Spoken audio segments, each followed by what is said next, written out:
हरि ओम।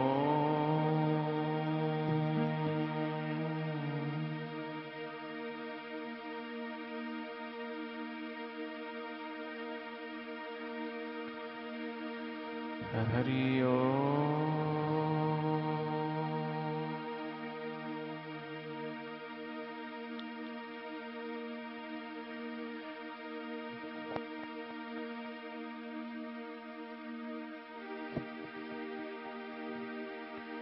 कहते हैं समा बुझी तब महफिल में रंग आया, और जब जीवन की शाम ढली तब जीने का ढंग आया। बालापन खेलन में खोयो कियो बड़ी नादानी, आई जवानी की मनमानी चाल चले। चंद दिनों में बेटा बेटी ससुर दमाद कहा, ये बेटा से बन गए बाप, फिर बाबा का नंबर आए, झुक गई बाबा की कमरिया भजन बिना। एक दिन राम नाम सत हो गया, हो गई खत्म कहानी, सगे संबंधी रोए बाबा बोल सके ना बाणी, बंद हो गई बाबा की नजरिया भजन बिना।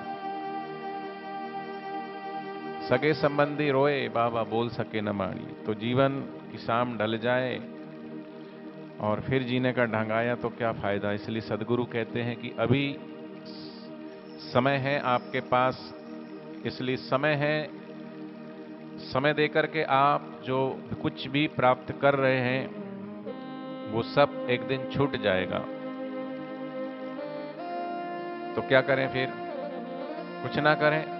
नहीं नहीं, करो, सब कुछ करो, लेकिन किसके लिए कर रहे हो? पैसे कमा रहे हैं तो किसके लिए? सत्ता चाहिए तो किसके लिए? मान चाहिए किसके लिए? बोले हमें सुखी होना है। पर इन चीज वस्तु से, व्यक्ति वस्तु और परिस्थिति से प्राप्त जो सुख है वो अपना नहीं है, वास्तविक नहीं है, निजगत नहीं है, स्वा का नहीं है। इसलिए कहते हैं सुखी सुखी हम सब कहें, पर सुखमय जानत नाही, सुख स्वरूप आत्म अमर जो जानहि सुख पाई। अपना जो आत्म स्वरूप है वो सच्चिदानंद स्वरूप है, उसको जब तक नहीं जाना तब तक कुछ नहीं जाना। अपने को ही जान न पाया है, औरों को पहचान न पाया, इधर उधर की करते करते जीवन खोया है, जीवन खोया है। अमेरिका से एक व्यक्ति घूमने आया भारत, दिल्ली में उतरा, बोले हमको घूमने जाना है, बढ़िया जगह बताओ कोई। बोले यहाँ तो बढ़िया ही बढ़िया है, कौन से प्रदेश में जाना है आपको? मध्य प्रदेश में जाना है कि उत्तर प्रदेश में जाना है कि बिहार में जाना है कि झारखंड में जाना है?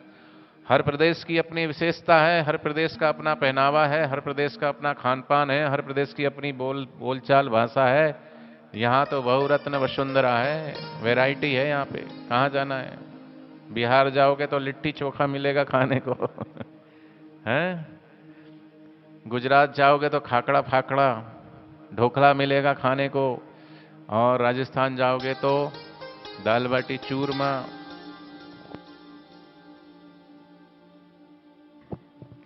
और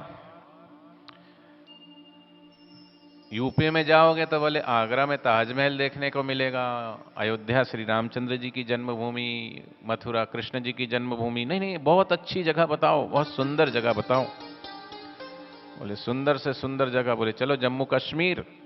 तो जम्मू कश्मीर में क्या है? बोले वहाँ एक बड़ी फूलों की घाटी है, सुंदर डल झील है। तो वहाँ लेके गए उसको। तो वहाँ एक बिहारी बाबू अपने काम धाम से जाते इधर उधर, तो वहाँ पर नाविक का नाव चलाने का काम।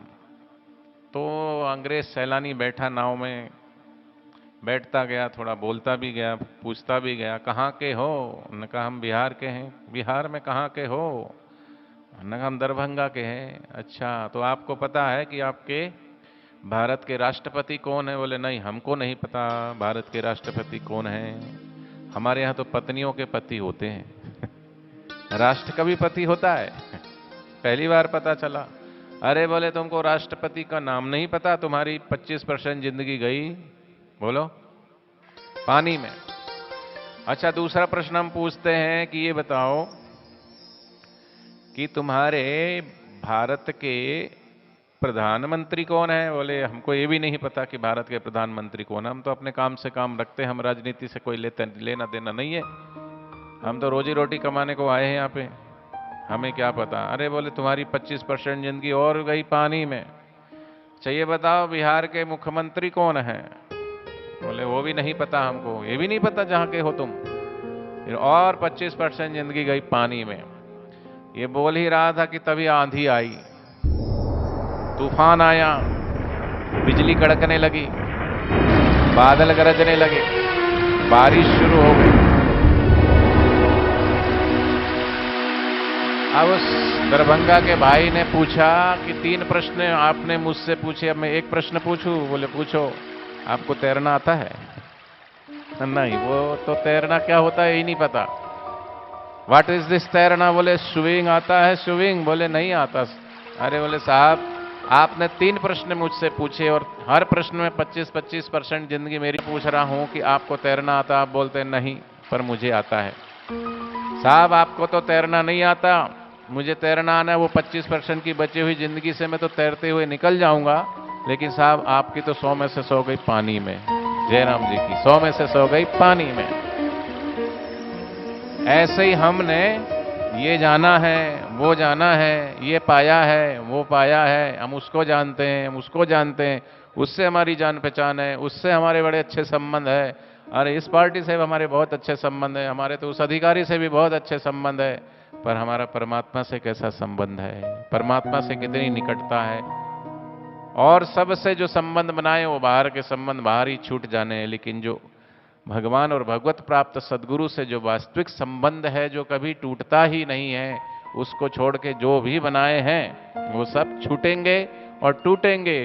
धन गेह सब पड़ा रहेगा, माल खजाना छोड़ त्रिया सुत जाना है, कर सत्संग अभी से प्यारे, नहीं तो फिर पछताना है, खिला पिला के देह बढ़ाई, वह भी अगन में जलाना है, कर सत्संग अभी से प्यारे, नहीं तो फिर पछताना है। खूब कमाया इस जग में आकर, क्या हीरे क्या मोती, पर अंत समय क्या करें, कफन में जेब नहीं होती। सिकंदर चला था पूरे विश्व को जीतने, लेकिन एक फकीर को नहीं जीत पाया भारत के और वापिस गया। सारे ख्वाब तो उसके भी पूरे नहीं हुए, बीच में ही मर गया। और उसने कहा कि जब मेरा जनाजा निकले तो सारी सेना, सारे जीते हुए मुकुट, धन, वैभव सब उस अर्थी में लेके चलना साथ में, और मेरे दोनों हाथ खुले रखना। मुट्ठी बांध के आया बंदे, हाथ पसारे जाएगा, 2 दिन का जग में मेला, सब चला चली का खेला, यहां कोई नहीं है तेरा। इसलिए कबीरदास जी ने कहा, जितना हेत हराम से उतना हरि से होए, कहे कबीर दास का फिर पला न पकड़े कोई।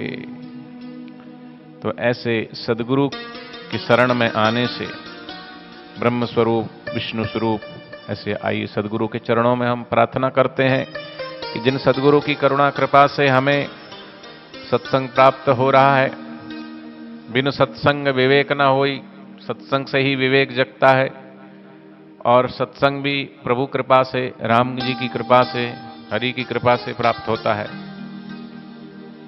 नहीं तो सत्संग के लिए समय ही नहीं है। जिनको सत्संग में रुचि है तो भगवान की कृपा, और जिनको सत्संग में रुचि नहीं है तो तुलसी पूर्व के पाप से हरि चर्चा ना सुहाय, जैसे ज्वर के वेग से भोग विदा हो जाए। तो आइए गुरु चरणों में हम सब मिलकर प्रार्थना करते हैं।